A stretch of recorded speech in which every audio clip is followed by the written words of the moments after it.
Hi,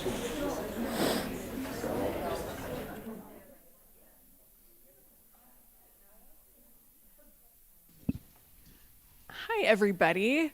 Welcome to the College of Architecture and Design at Lawrence Technological University, and those who are joining online through our YouTube channel. We appreciate you tuning in. My name is Lillian Crum. I'm the Associate Dean for the College of Architecture and Design. Our college is united with a broad and inclusive sense of design. We offer degrees in architecture, interior design, product design, graphic design, and game design, and we seek productive overlaps between these disciplines and other degrees offered at the university.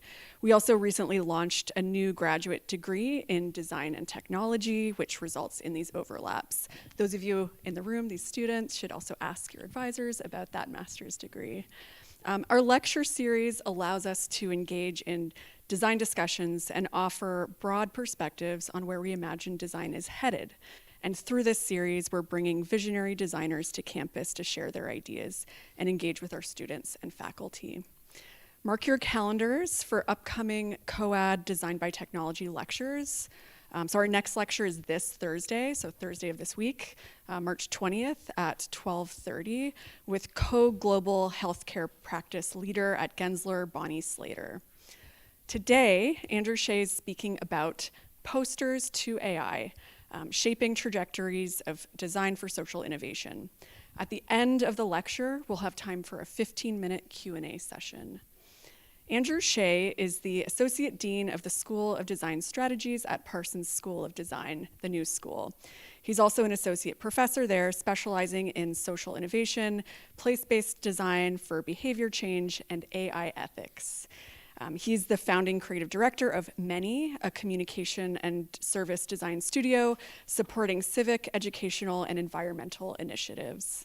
A leading voice in design for social impact, he co-authored Design for Social Innovation, case studies from around the world in 2021. And if anybody's been by my desk in the office, that's been sitting on my desk for several years because I frequently refer to it and peruse that book. He's also written extensively on community-based design. His work's been featured in Fast Company, Design Observer, 99% Invisible, and more. He frequently speaks at conferences and public events and has advised organizations like Impact Design Hub and has served on juries for SAPI Ideas That Matter and Design Ignites Change. And with that, please welcome Andrew Shea. Thank you. Thank you all. It's an honor to be here. I first spoke, I think, a couple of years ago to a class here, and I was really impressed with the questions and the thinking behind some of the ideas. And so very excited to join the conversation today. I'm constantly trying to figure out how to change the way I give these talks and to add in different kinds of content. And so this morning I was even adding a couple new things, and I'm excited to sort of have some conversations with you. So certainly if you have any questions along the way, feel free to raise your hand. But I'm excited to talk about some of the things I've been doing. Like many of you, you're probably inundated with these kinds of scrolling feeds around the impact of AI and these new tools that you could be using and all kinds of amazing new innovations that are underway. And they come to me too, of course, where I'm so excited to see new innovations that are coming around. But I'm also someone who's always kind of curious what will happen as a result of this new thing or these new things that we're seeing or this sort of body of information. I recently became reacquainted with the work of Neil Postman, who wrote about media quite a lot, thinking specifically about how it's shaping us. I'm not sure how many of you have come across Neil Postman in some of your readings here at school. I first came across when I was an undergrad. But he talks about the mediums that we're using and how those actually, similar to Marshall McLuhan, change the way that we are, the way that we think and behave and interact with people, and the way that we work in design in this case. This is from an interesting tool called, I don't think that's actually the correct name of it, but normalizing, and it's to try to see how similar our faces through facial recognition technology, how similar it is to other faces, and so what are the similarities? His work, he talks a lot, his various books about how there are unintended consequences of the work that we're doing, but also how, at the times it might have benefits to the way that we're working and thinking. And but we're not always, we don't always have a strong sense of what that is when we first start using a technology. The work of Kate Crawford is especially illuminating around this topic. Kate Crawford and Vladan Yolar put together this incredible sort of index of how technology from the 1500s through current day has kind of changed society, how it's continued to build an innovation upon innovation. And you could spend probably a whole year studying this, probably longer actually. It's really inspiring work, and you can just find it by Googling calculating empires. But I look at resources like this when I ask these questions to myself. How is AI changing as we increasingly use it in our design process? As a designer who designs and teaches and has conversations with my students and fellow faculty members, I think about this a lot. It's in part going to shape the way I talk about what we're talking about today. But I also want to take a step back because I know you had this really lovely introduction of me, and I also just want to sort of provide some more context for that. So thank you for that introduction and for providing the space for this. So I've been involved historically in looking at the way the field of design has been changing for the past 15 or so years. And through my writing and through my design work. And this is an example of some of the design work that I've been doing through my website, Many. But I've also been writing. So for me, I think of writing as a way of getting my mind to work more clearly, to make more sense of the things I'm coming across and the designs that I'm working on. It's always my number one way of brainstorming, is just to start writing and journaling. So this is the most recent book that I was part of. It came out in 2022. And I also teach. I teach a whole range of classes, and it's one of the benefits, I think, of teaching at Parsons, for me it has been anyway, is that we're always starting new classes. And so I think the majority of these classes up here are classes that I've started and had to start thinking about, how am I going to start introducing new content to students? So most recently I've been teaching around AI, and also the way we use it through sort of ethical means, the considerations we have around that, as well as like just making with it. What's it like to use a new kind of tool? What does it make us think about and the way that we are working? But I would say probably historically, the way that I think about my design practice is by like, how can I continue to lift people up and make sure that what I do doesn't sort of, marginalize people in some way or push people down. And so I love this quote by James Baldwin in thinking about the role that power plays in the way we think about what we do. He's talking about the law and police and so on. I think we all have that kind of power, right? We all have that kind of power to make positive impact. So my studio it's me and a ragtag group of people depending on the project. I've worked on a whole range of projects and around different kinds of themes. This is just a sampling of some of those. I think I started by thinking about the scale of the work that I do. I started working with like nonprofit organizations and started working with charitable groups, and then started working with philanthropies, and then started working with civic organizations. And it's all different, but it's all fun for me because I get to sort of work on a new challenge, try to solve a new kind of issue that organizations dealing with. So this is kind of, when I think about the way that I've been writing, it's kind of like moving through that scale as well. First starting in graphic design, then moving into sort of what's happening across design within the country, and then thinking about some more global issues. And I'll talk about each one of these. So my first publication was just, for me, it was probably the most important project I've ever done, because it helped me kind of get clarity about what I wanted my design studio to look like. I was able to reach out to over 20 different organizations and feature projects that focus on topics like this. And it's really strange to say this, but there weren't many publicly available resources to show who's doing what. There was a couple of great organizations, one of which is Sappy Ideas That Matter. It's a granting organization. If you're working with a nonprofit and you want to get some money to help sort of fund your project, you can reach out to them. And there's a whole application process. But for me, it was so helpful to have that project. We looked at projects that were from small towns, big towns. This one's from New York City. Ones that focus on all those different issues, and from schools, from organizations. And I also thought, like, when I took a step back and was like, what are the thematics I'm seeing here?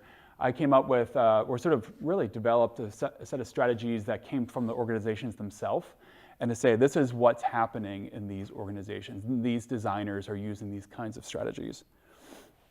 And then I wrote each one of those. And these little illustrations come from Ellen Lupton, who was my grad school advisor at MICA, and is just also an illustrator. She does kind of everything. She writes lots of books, she curates, and she's an illustrator. And I also talked a little bit about this idea of, like, how are you supporting your work financially?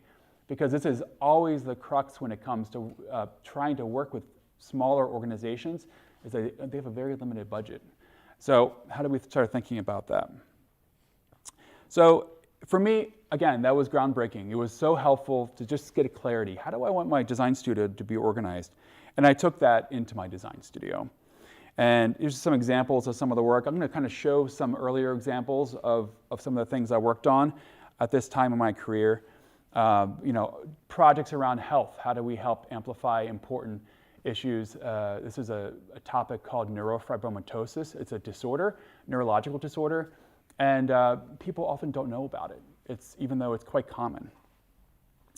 I work a lot on sustainability-oriented, sort of environment-oriented projects, and so this is with one organization who was amplifying the voices of women scientists and advocates who were trying to make some positive impact in this area. I also like designing books. I love designing books. And this was a book that was actually for a graduate program at Parsons. And it was a fun project because I kind of co-designed it with them. I came up with some designs, they gave me some feedback, I provided some more designs, and then I just gave them the template and they went with it. And this is still in use today after coming out in 2017. They use the same kind of template. My practice most recently has been moving to spatial design, environmental graphics, super graphics, wayfinding, those kinds of things. One of my longest clients, Inwood Academy for Leadership, is located in New York City, in the northern tip of New York City, in Manhattan. But if you give me a project where I can put things on the wall, I will say yes to it. It's so fun for me to do that. So around that time, I started researching with some other people my next book. I got to collaborate with some just visionaries in the field. Brian Boyer, who's located here in Detroit as an architect. Liz Danzigo, who started an academic program at SVA in New York, but then also worked for NPR, and I think she's now at Apple, last time I checked. And Mariana Amatullo, who's actually my current colleague. She's at the New School as well. But we were looking at how is the field of design changing, not just within graphic design, but across different design fields. How are we starting to see people practice differently? Because we're recognizing that people are more familiar with design and this topic of design for social innovation, but how is that showing up in their work? And how is it, in effect, changing the field? And so we had some fantastic designers actually making the book. They designed the book. 2points.net, you should look them up. They just have great design work. They put the book together, also made some other collateral as well. And then we decided to open source half of the book. And so you can actually go to this web link and download a copy for yourself. But we tried to think, how would you all connect with this as students and faculty, people who are in academia and care about these issues? So this book came out in 2018. A lot of it's still relevant, but of course some things have changed. You'll find a lot of examples and case studies in there. So certainly feel free to look into it. And we also tried to open source, for the educators in the room, we tried to open source it in a way that you could use in your classroom. So you could think, okay, I have a 15-week class, I want to use it in this way. So we gave you a whole bunch of different scenarios to do that. Unfortunately, it's out of print, but you can still go to this link and download the Educator's Toolkit. The next projects that I started to work on were larger in scale. They were thinking about how to work with governments. This, I think, is probably one of the most boring looking projects that I've designed, but it was a redesign of a workshop, a whole experience. And it involved thinking about everybody who's applying to become a citizen and what is holding them back from doing that. And we found that a lot of folks who were doing that don't have the money to pay for the process to become a citizen. And so what we had, and they were also carrying around all their important documents in like plastic bags. And so we created a kit that would allow them to keep all their materials together. And the workshop then included education about how to become more financially stable. So this is still in use. The mayor's office of New York City is still using this, and they continue to update it as well. Uh-oh. Oh, we're back. Okay. About 8 years ago, I was contacted by an organization in London who were interested in this topic around human rights. And they're from Palestine, and they're like, how can we actually get more people to talk about the human rights issues? Not the political issues, not the things that everybody disagrees about, but the idea of like, how do we have conversations around what every human should have? And so this is a platform, last time I checked, it was still in use as of like a year ago, so I assume it's still up there, but essentially it includes a lot of research-oriented content that journalists could use and policymakers can use to understand some of the deep human rights-oriented issues. And they were great to work with. And it reminds me of one of the most important conversations I've had with a client when they came to me and they said, we want you to make a website. They'd read my first book and they just thought like maybe I was a good fit. But I came back to them, I was like, well, what is your goal with this? What are you trying to achieve? A website is one of a million websites, right? So what is the goal here? And we started to change the brief and start to think more strategically about really centering the idea of human rights in the work that we're doing with this platform.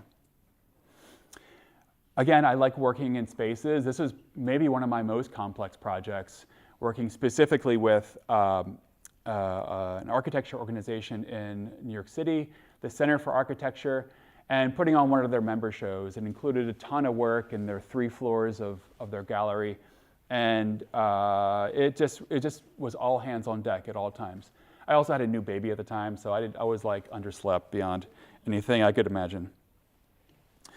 And then I started thinking again about like, okay, we're seeing some changes when it comes to the way the design fields are happening, but I have a better understanding here in the United States of how that's happening, what's happening globally. And so again, I collaborated with a couple of folks to think specifically about how do we understand this. And the first thing we did is we reached out to people who were in different parts of the world. So we know that a couple of us are in New York, a couple of us one's in LA, one's in Detroit. So we're not the ones to answer that question, right? But we found a group of people who can represent different parts of the world and started to look at some of the ways that design is happening. And it's not even the most traditional ways that we can think about it here. It's new processes, it's new ways of thinking about design. This book came out in 2021, on the very edge of 2022. I always like to feel a little bit better about when it came out, so I say 2022 sometimes. But this is a book that includes just many voices, a lot of collaborators. And that's another thing about my design work is it gets messy quickly because I invite a lot of people into it. And I always find that, at least I feel that it's better as a result because it includes more authentic representation. But this book was thinking about how do we make this kind of work more sustainable? It's not just like make cool things, but how do we make sure designers are able to continue doing this kind of work down the road, wherever they are in the world. And we thought specifically about that kind of sustainability requires that people have an understanding of what design is, about the impact that designers can have, especially when they work in teams where they can collaborate with people who aren't like them, and then also how they communicate that kind of legitimacy of the work that they're doing. And we see this, but sometimes we forget to communicate it. I'm a big advocate of trying to find ways to communicate what you do. And so this includes 45 case studies that came from over 180 individuals. And this was a very bottom-up process. We were trying to understand who those people are, where they're coming from, And then we started to build out a sense of how to represent them. And so you can see here examples of where people are coming from, where the projects are from around the world. We also had 2points.net help us with this design. As you can tell, also kind of gutsy. They do a really good job of trying new things in their work. So it was really fun to see a new kind of look for this book. So just a sample of a couple of projects, focusing on circular economy, and this is from China. This is in Guatemala, and focusing on quality of life issues in Guatemala City. So really kind of a mapping project. Beekeepers, any beekeepers in the room? Maybe not. This was about, not just about keeping bees, but about how to make a structure so that you could become a beekeeper where you live, wherever that might be. And so really the innovation here is the beekeeping kit that they developed. But also the scale becomes really large. New health centers that specifically provide more circulation for air to make sure that people, that contagious diseases aren't filtering through the space. Speaking of air, this is from Delhi in India, and they have a really bad pollution problem. I'm not sure how it's been the past couple of years, but this was a series of campaigns to help address that. So each project involved a sort of a profile.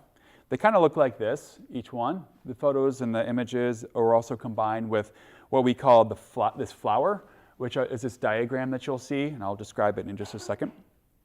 But the flower took all different kinds of shapes, and it represents the unique portrait of the way that people were working in their project. The 5 circles, each of which represents a medium. The funding are the sort of spikes going to the center. Depending on how much funding there were more spikes. And then the team size. How big was the team? Who was making up the team? Was it a team of all designers, or was it a team of designers in policy and sort of like food experts and government officials, for example? And we have a way of describing it in the book because it gets complicated pretty quickly. We get that. But this was a really fun process of trying to make sense of the work and graphically represent it. And then we thought about, okay, we're seeing all the work. How do we understand the sort of themes? This is going back even to my first book, where I was thinking about pulling back and kind of mapping the space of the themes. And so we had 7 round tables around different topics, like what does power look like based on your geography? What does international development, what role does that play in this work? What does impact look like, especially as you're thinking about measuring it? And where do we see the growth of these fields kind of going? And we kind of led conversations with different experts. So this was a really wonderful project. It happened over COVID, so everything is a bit of a blur. If you ask me questions, I might not have the answer. But it was just a really complex set of collaborations, and one that I really cherished that I was part of. And if you can go to the website to learn more about it, that it also includes the introduction, which is a good way of sort of dipping your toes into the book. This one is still available, and I think it's pretty affordable for the publisher anyway. And also, you'll see down here at the very bottom, there's a flower generator. So if you have a project and you want to sort of generate your own visual for it, you can put in the details of your project, and it will pop out a visual for you to use and download as I think it's a PNG. And there's examples of the intro, and here's how you can kind of develop the sort of flower graphic. So at this point, I wanted to talk about a couple of new projects, literally projects that I just finished, and I thought would be interesting, since you can see my practice has evolved. In addition to doing those ideas of posters and platforms and so on, I've also started tinkering with things that involve multiple senses. So this project was part of a residency that I did in Iowa this past year, actually last spring in this time. Beautiful Iowa. It was a lot of prairie grass out there, and I was essentially trying to figure out how to sonically represent the local ecology using a device that you can see at the very top of that stick. It's called an arable mark, and essentially it's used by farmers and people who have big crops, and they want to understand, am I getting rain? How's the soil quality? Are my strawberry plants red and green, or is there a problem? And it all comes to their phone, so they don't have to go out and kind of look at all their thousands of acres, so they can understand pretty quickly the quality.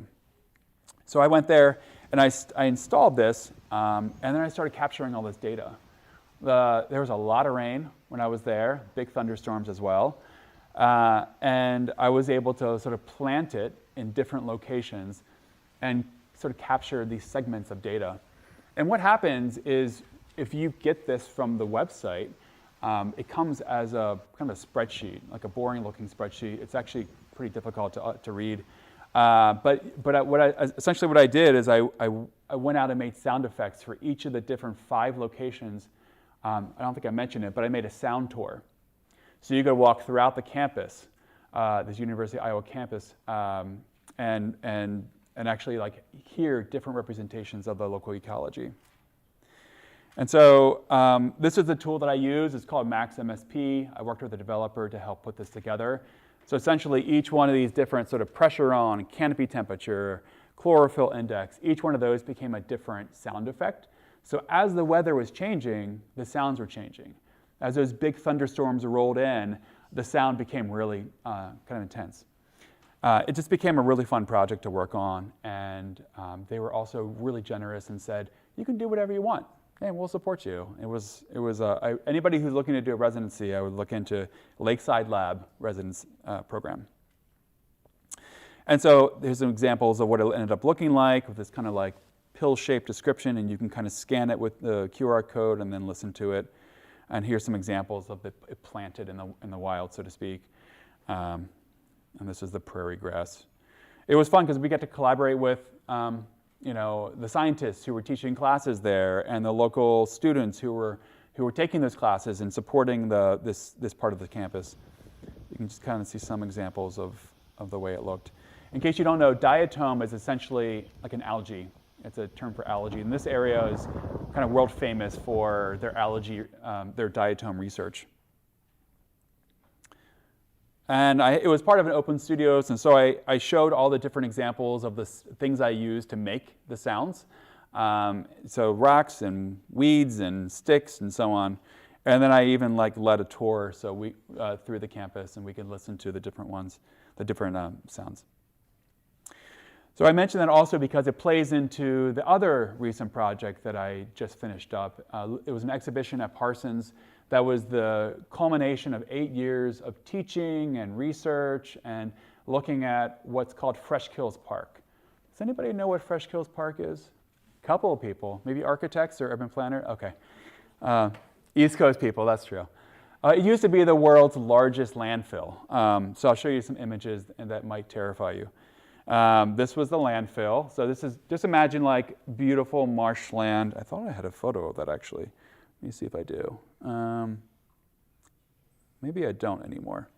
But beautiful marshland that then just got filled and filled and filled. For 50 years, all of New York City trash was going here. And so scenes like this were very common if you were going out there.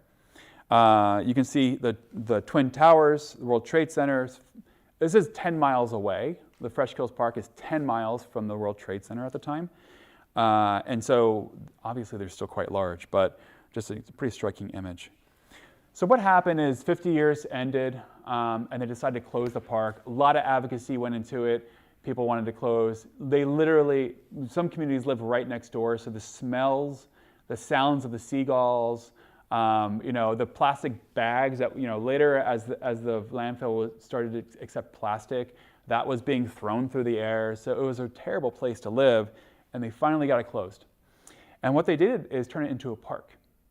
So they capped the trash, which means they put different kinds of layers of dirt and rock and so on, including a membrane that would capture all the methane that's coming through it, and that actually is being put back into our power grid system. And this is the earlier phase. So from 2001, which I just also mentioned that it was closed, and then 9/11 happened, and then they reopened it so they can add some of the trash from the towers and all the other buildings as well. But after that, they capped it, and then they turned it in what's now what looks to be pretty beautiful, right? It has like waterways going through it. The park is not fully open yet. 2036 is when it's going to be fully open. But I was inspired by that project in developing this. And so what you're seeing from that tour ended up becoming part of this exhibition because it was developed over time, starting with conversations in the classroom. So this is the walking tour, 4 of the different stations in the gallery.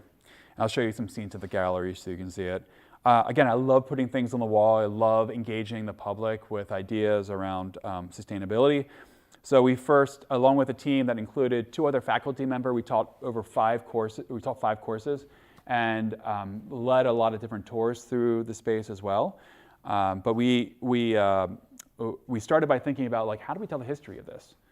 And we started by going all the way back to whenever the Dutch first arrived and Lenape people were there and they negotiated the release of this land. And, but we also focused on the urban planning dimension of this and how Robert Moses, who is really well known, if you're not familiar with him, especially in New York City for developing a lot of the highways and road systems and parkways, he helped develop the proposal for Fresh Kills Park as well. And then we kind of like talked about where it is now and where it's going to be going. And we had boats in the exhibition. There's a guy who makes boats and tests the waters at Fresh Kills Park. What you're seeing in the front is an educational toolkit that we made starting all the way back in 2016 with some of our students and just finished it up for this exhibition. And it helps educators in 9th grade science classes teach their students about topics around sustainability and recycling and what it means to consume less when you're trying to solve issues that were related to the issue with the landfill. We also made this giant simulation of what a mound would look like. So you can see trash in the very bottom, and as you go higher and higher and higher, you start to see things like plastic and other things that were introduced a little bit later. Because when the trash started to be put there, it was back in the 50s, before plastic was really a thing in mass consumption. So that was a fun part of it. But we kept coming back to this idea throughout the whole exhibition: is like, how do we tell all the different environmental challenges that were experienced here? How do we communicate that, and also think about like how to redeem other spaces that might also be dealing with similar things? So just some more images. We just got these from a photographer, so I wanted to show them off to you. First time seeing them. So some of the different artists came from a residency program that was taking place at Fresh Kills Park. People who are well known in the arts world and do projects around the world as well. And as the sort of graphic designer on the team, I got to put together the identity and make all the collateral that goes with it as well. So that was a fun process for me. All right, so you get a sense of a little bit of where I was going with how my practice has evolved through writing and through design, and some of the thinking that goes into the way I was approaching it. So I wanted to go back to what I was first discussing around AI and think about this, because I feel like we are on the cusp of sort of, in terms of design for social innovation or design in general, we're on this next cusp of where we're going with it, fueled by this new amazing technology. And I do think critically about this question of like, how is our field going to change? How is the work that you do going to be so much different from the work that I've been doing over the course of the past 15, 20 years? And we see this already happening with designers and artists who have a whole range of different kinds of projects. A very small sample here. Some of these individuals fully embrace the technology. Others are critics in trying it out and trying to stretch it and see what it can do. Right? There's a lot of different ways that it's being used. But as I mentioned earlier, we're starting to see a lot of different kinds of tools come into our feed, right, and into our computers. And as we're starting to think about how our tool set has been expanded. And as those become more part of our life, they're also kind of changing us in some way, right? We're thinking about co-creating. We're thinking about how to style our work differently. We're thinking about how to speed it up. I made a workshop recently that would have typically taken me about a week, and I did it in like a couple hours. It was amazing. I'm not sure how you use it, but there's certainly able to speed up the work that we do. It also helps me reflect more quickly. If I put something out there and I'm trying to kind of get some creative friction in the work that I'm doing, what it spits back to me might help me think differently about that, right? So like getting some of that reflection in there. And also we're beginning to trust it more. We're trusting it, and I think TBD, whether or not that's a good thing or a bad thing, as we start to sort of allow it to take over parts of the way we work and think. But I'm trying to think about that myself, because we do know that it can increase our lives, improve our lives in a number of different ways, right? And it can also not just speed up, but also improve in some ways, right? But we also know that it's going to be kind of changing in ways that we might not anticipate. That we might actually think, is that a way that I want to be designing or creating or collaborating with somebody else? Like what are you noticing in your practice? It's all, of course, based on the kind of the mass amounts of data that we all have. You're probably all familiar with LLMs at this point and large language models and generative AI terminology. But that's crucial to all this. And one thing that I try to keep in mind is it comes from this amazing book by Kate Crawford. She's the one I showed you earlier on, Calculating Empires, that website. Just a really thoughtful thinker. And she talks about the importance of understanding that data as having worldviews, because it comes from us, right? It comes from us. It comes from our actions. It comes from our writing. It comes from our thinking. And so when we do that, it comes with the things that we don't like about us as well, you know? We always wish we were perfect. We're never perfect, right? Maybe we don't wish we were perfect. It's kind of fun being imperfect. But regardless, it comes with those imperfections. And those imperfections might not be accurate as we start to think about how those are re-represented by the technologies. And as we think about those technologies scaling, as we start to think about the coming of what's often called artificial general intelligence, these sort of autonomous agents, at what point, as those scales, are we gonna like say we need to pull back a little bit, or we want more of this, right? I think it's to be determined. But I always love this quote, and I'm currently staying in a Frank Lloyd Wright house as part of your generosity bringing me here. And so I think about this quote a lot. As we continue to, you can use an eraser on the drafting table, or you can take a sledgehammer to it on the construction site. So how are we using our design foresight, our artistic sort of processes to predict the ways that we're going to see this affecting us in the future?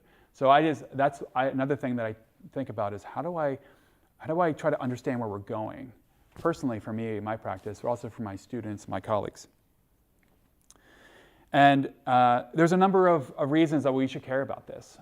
You can call these ethical issues, social justice issues, problems.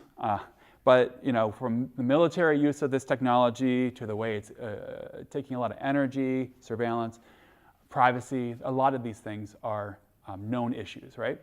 So we are well aware of those. They're in the media. We know that some things will start to happen sooner, but we also know that there's concerns in the future that we might not quite anticipate. I know I'm kind of repeating myself in different ways at this point, but I'm just trying to bring that into focus because I find it to be really important to remind ourselves. I'm not sure what's going on now. There we go. Oh. A second. Okay. When I first got interested in deep research around this topic, I started looking at these kinds of things. Schools have these. Companies have these. Nonprofits, civic organizations, government organizations. Thousands of these are out there, and they say, we're going to use this kind of technology in this way, or we're going to make sure it doesn't do this kind of thing, right? And so what I found was that there wasn't actually a good example of what creative individuals might be able to reference. Like, I'm not going to go to a city set of guidelines or frameworks to say, I'm going to follow what they do, right? Well, what's going to guide me in my own practice? And so I got together some research from some of my students and some of my colleagues and some of my own research on my own to think about what are some of the more important issues that are currently that we're currently dealing with as a creative community. And I put together a website called the Creative AI Magnifier, which is really meant to simplify the process of understanding some of those thorny issues. And this is a website that is meant to help you. I mean, it depends on how much you know about AI at this point, but you could get done with this survey in about 5 minutes. And what it does is it shows you a visual representation of kind of where you are in terms of your understanding of AI and your level of comfort in using it. This is an example of what that would look like. It's a classic rows chart, but it summarizes it for you. And I just also want to acknowledge that like our ideas and our feelings around AI are changing as the technology continues to be introduced in new ways. But what I've learned so far from the 600 or 700 people who have responded to this point is that sustainability, specifically having to do with the environment, consent is another important dimension of what people are really caring about, and then also transparency. So this idea of like, do I need to tell people how I'm using it in order to be able to use it? And I think there's a lot of strong feelings about that at this point. And so each one of those are important for different reasons, and you're welcome to peel through the website yourself and kind of look through each one of those. And also, this is the first version. Let me see, my computer. It might be my computer, I don't know. But each one of those different topical areas have more details about them. So you can read a story about what it means, what informed consent is, if that's not something you're super familiar with. And also you can find discussion questions and also some resources if you want to read more or go to a website or hear a talk about the topic. And while this is completely anonymous, in terms of you filling it out, you don't have to give any names or websites or anything. All those are going to are recorded on the website, so you can just kind of see some of the differences and similarities. And I'm going to be updating this probably over the summertime. It's taught me a lot about the feelings that my students and my colleagues have about AI, and it's produced a lot of energy at Parsons. And so what I've been doing for the past 3 or 4 months is planning to produce, to have a lab around this topic. So it's called AI Ethics and Creative Labor Lab. And specifically, it's focusing on how do we have more conversations, because people want the conversations, because there's a need for conversations around these topics. And it will include things like this tool and new versions of it. It's going to include research studies around topics around how our fields are changing, in addition to how our feelings are changing about it as well, and our relationships with it. It's going to include a lot of events. So we've had several events at this point where we bring people from outside, but also people who are doing this kind of research within our community, so that we have a decent web of people who are focusing on it from the music side, or from the philosophy side, or from the design and art side as well.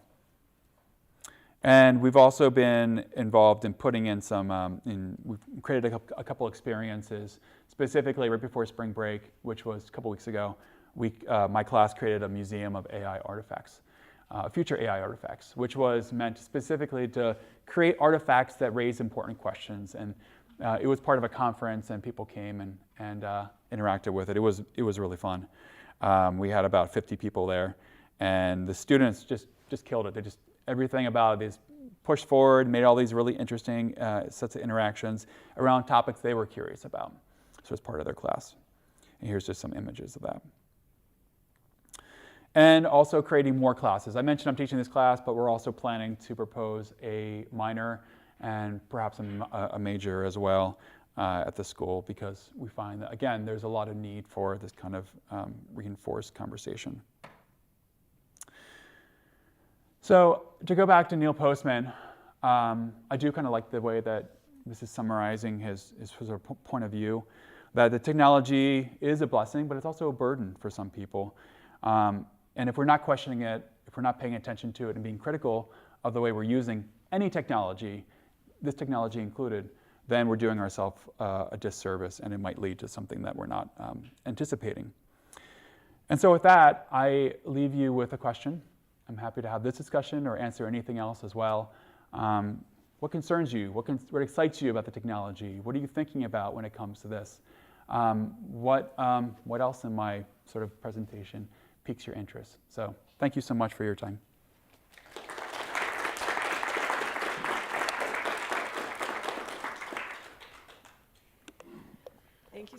much.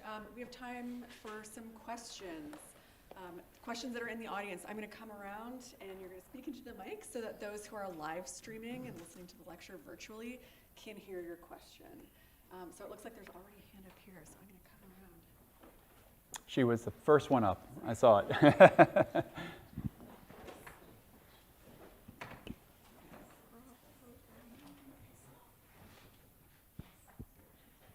Hi, thank you for your talk. Sorry, my voice is going a little bit.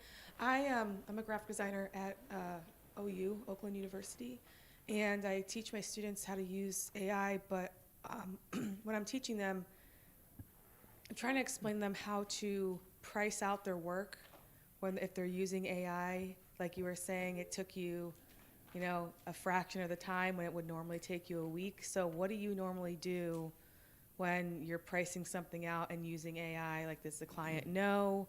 Is it making things more efficient? Is it cutting down your budget? Like, how does that work? I mean, it's a good point. Thank you so much for your question.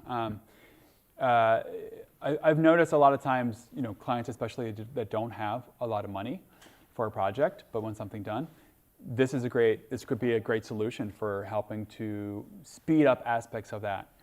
The one thing I will say, this is my own personal feeling and I find that I want everybody to think about their own personal relationship to AI at this point.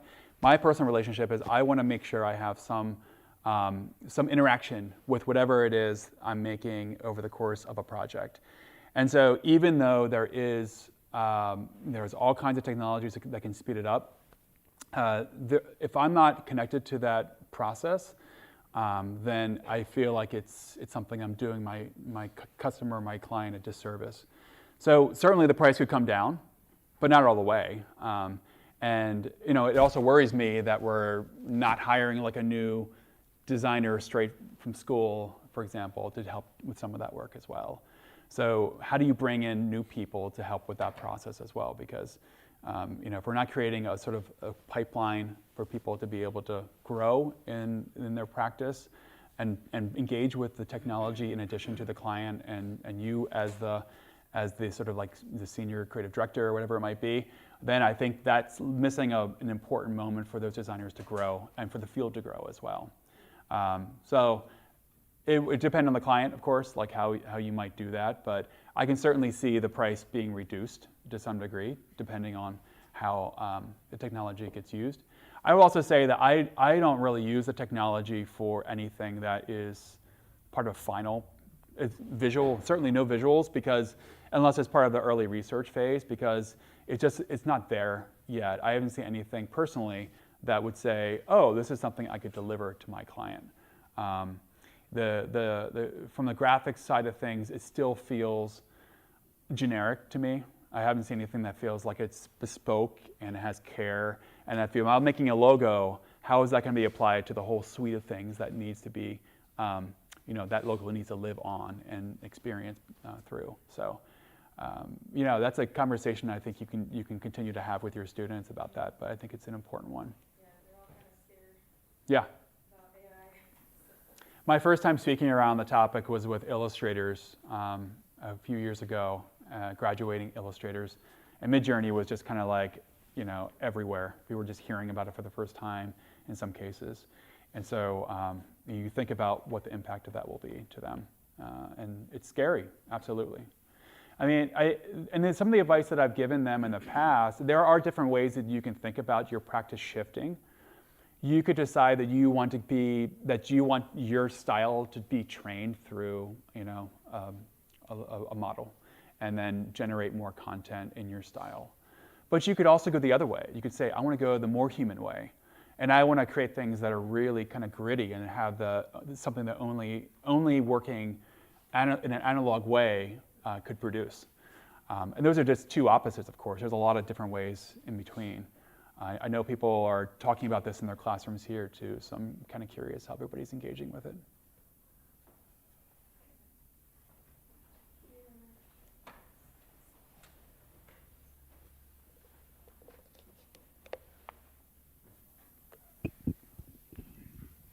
Hello, thank you for your lecture and your time.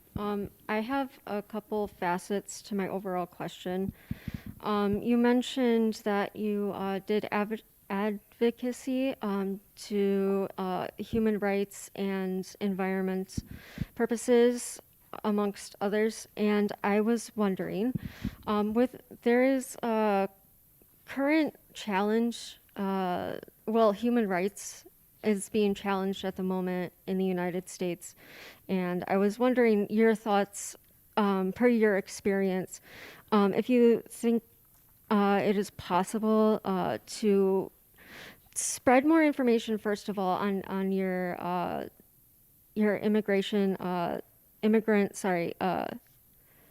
documentation folder, aid, with the information, and also to bring attention to also health and those other advocacy projects that you've been doing, a strategy to deliver information to push possibly beyond bias, but in an overall larger community scale.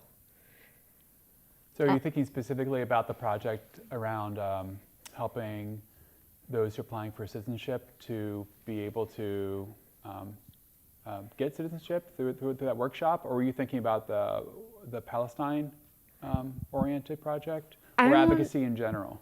I'm wondering about a method to spread that kind of advocacy and information, and to give accurate facts and information about these kinds of causes to share with people who may not be cognizant of these issues. That's a good, okay, thank you. I mean, I think everybody needs to be advocating for things that we know like a lot of things are changing right now. And those who are advocating for important sort of social rights, human rights, et cetera, are feeling under fire. It's not a time to shrink, I don't think. I think we have to sort of stand our ground if you're feeling under fire, or that you can't speak up. I certainly get that sense from a lot of people, I should say. And my school is one that sort of prides itself on, we don't shy away from the topic of social justice. It's a very sort of like progressive school, and so I have no idea what's coming our way based on what we're seeing. But in terms of spreading information, as you can see, my work is very collaborative. There's a lot of people who are involved in it. And I try to find ways for everybody to be part of that conversation. And it's not easy, it's messier, but especially if you have somebody who is able to communicate to a different audience who's part of your sort of group, your set of collaborators, or all of them really. Like, how do you get everybody to be able to communicate in a way which is unified, in a way that allows for clarity around the purpose and sort of authenticity of the need? Because certainly there's a lot of needs out there that are going to be ignored pretty soon if they're not already. And I think, again, coming from where I come from and with my sort of set of values embedded within my studio and in the work I do, I'm not going to advertise ways to tear me down, but I'm not going to shrink away from the moment and say that we're not, that I don't care about those things anymore. The topic around Palestine is just so fraught right now. I have such dear friends who are Jewish, and I have such dear friends who are Palestinian, and it's difficult to have these conversations where people's lives are really being torn apart. So, but be brave.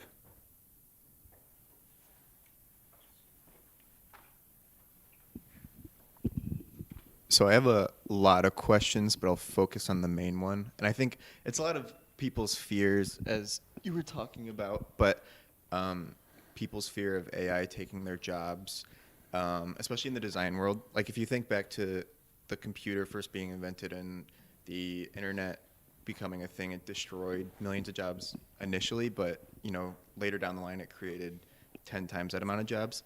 But this is the first time where they're kind of taking the human element out. Like, if you think of like an Uber or a taxi driver, now there's Waymo cars, Tesla's upping their autopilot, and it's becoming more efficient and cheaper to operate that way than actually, produce a new car with an actual driver in it.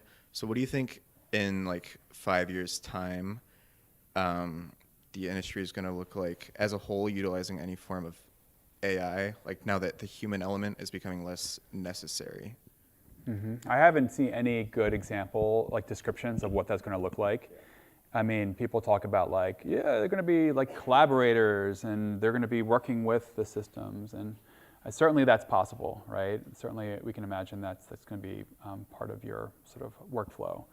But that's exactly what I'm trying to figure out with this new lab, is how we can start thinking specifically about supporting people who are feeling like they're not, that the whole world's going to be changing pretty quickly. And I have been hearing estimates that within a few years, reportedly there is a new artificial general intelligence app, Manus AI, which is out of China.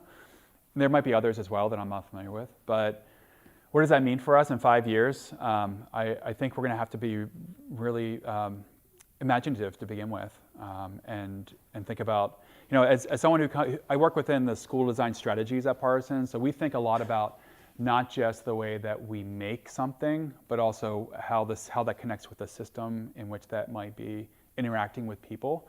So I think more broadly understanding how your work fits and everybody's work fits within that system. And that comes with like the earlier phase of design when you're doing that research. How is this going to be connecting with an audience? How is this going to be, what's the impact kind of look like? What's the outcome kind of look like? And then start to build out more than just like, I want to make that website or I want to make this set of posters, but I want to make something that can connect with people in a more meaningful way. So I don't have I wish I had like a great answer for this. But yeah, I haven't heard a great articulation of it. Certainly if those who are more like creative technologists are positioned in a way that they can take advantage of some of the newer technologies.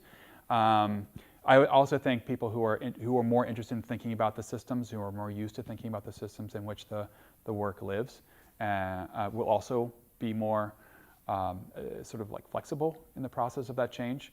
But the estimates that I've seen go up to like 80% of people's jobs radically changing. And I'm not going to say eliminated because I'm not quite sure. But I'm also not sure if that's an accurate number. Like what is it? I don't understand exactly how people are getting these numbers, aside from like a forecasting process. And those are often inaccurate. So I would recommend like having these kind of discussions with people who are you a student here or a teacher here? Oh, yeah, I'm in graphic design. Yeah, so like having these discussions in your classes and thinking more about what does it look like, what is our career going to be looking like if we have a tool that can do this, this, and this, and this. What is the access to barrier to those tools? What is the possibility of you being able to actually learn the kind of things that you'll have to learn using that kind of technology to kind of push your skill set broader? Because I think that a lot of folks will have to think more broadly about the way that they do what they do. Prompting engineer sounds like the worst job. I don't know who wants to do prompt engineering. The tech companies continue to say like, there's going to be a lot of interaction, but I mean, more jobs will probably be gained. I just don't know what those look like. I wish I did. Anybody know? Does anybody know what they look like? Oh, no. Okay. You're up. What do you got? I was curious. You mentioned about artifacts for the future. Mm-hmm. I was just wondering what some examples of that are. And Yeah, also, you also showed when you're in the field and you were showing rain coming down. You could hear the sound of the rain coming down. Mm-hmm. Does that help to, it's a tactile type whatever. Mm-hmm. Does that help to whomever's receiving that to understand more easily all that, the data spreadsheets? In other words, something more human or whatever interaction type stuff like rain help them Yeah. to. So it's a sensor that has literally like the sort of like the sound of rain is captured, and so depending on how dense it is on that surface, it sort of calculates more rainfall. So it's nice to listen to as well. But like it's also just it's a way of capturing data. To the top, it essentially looks like a frisbee golf size. So as it taps onto that, it captures more data. And I pulled up a couple examples of some of the things students were doing, and it's a range of things. This one was looking at environmental costs of some of the way that these technologies will be working. And so this is a simulated website All the content, I think, in terms of the visual content, was generated by AI programs, and it was trying to look at some of the issues people were going to be dealing with. When they're purchasing something, and their concept is real. I think I have an example of what it looks like, but there was a receipt image I thought I included. But as they buy something from this website, they will give a receipt that says how much environmental cost there was associated with that. There was one that was probably the most controversial. I didn't have a picture of it because it's kind of confusing to look at, but it was one of my daughter's like bright pink old teddy bears. It was like this big. And a student carved out a section of it, put a speaker inside of it, and the idea was like, what if in the future your voice can be trained to read bedtime stories to them? So you can go back and like finish the dishes, or go read a book, or do something else. Is that something that we're going to be wanting in the future? Is that your kid is going to be read to by an automated voice, the book that you're focusing on? So yeah, it was pretty controversial. Here's an example of the receipts that I mentioned that people were pinning on the wall. There was a group. Let me see. There's a teddy bear, the one on the bottom left. And the other groups are kind of focusing on topics of consent, for example. That was another important topic for the students. I don't have a lot of great images of some of the other ones. And also about, what was the last one? About this one on the bottom was people were listening on an app to a narrative and having to, there was also AI generated, and having to like give feedback about what they were hearing. So there were 5 in total. And we might do another version of this for the end of the semester. They loved it. It was good. I think we have time for one last question. Are there any questions in the room or online? Maybe I'll take the last one then. I mean, thank you so far for the amazing discussion.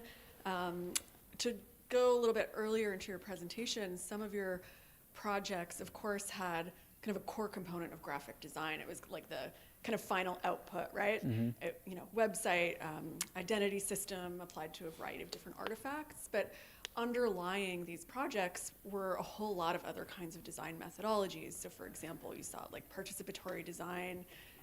I imagine like part of your role was facilitation design, right? Mm-hmm. Facilitating groups of people to get their feedback. And I wonder if you could dive into just a little bit of your process for maybe one of the earlier projects that you showed us. Sure, yeah. Let me bring up a visual so we can kind of look at it as we go. But, I mean, why don't we talk about the one that was, I mean, you mentioned participatory design.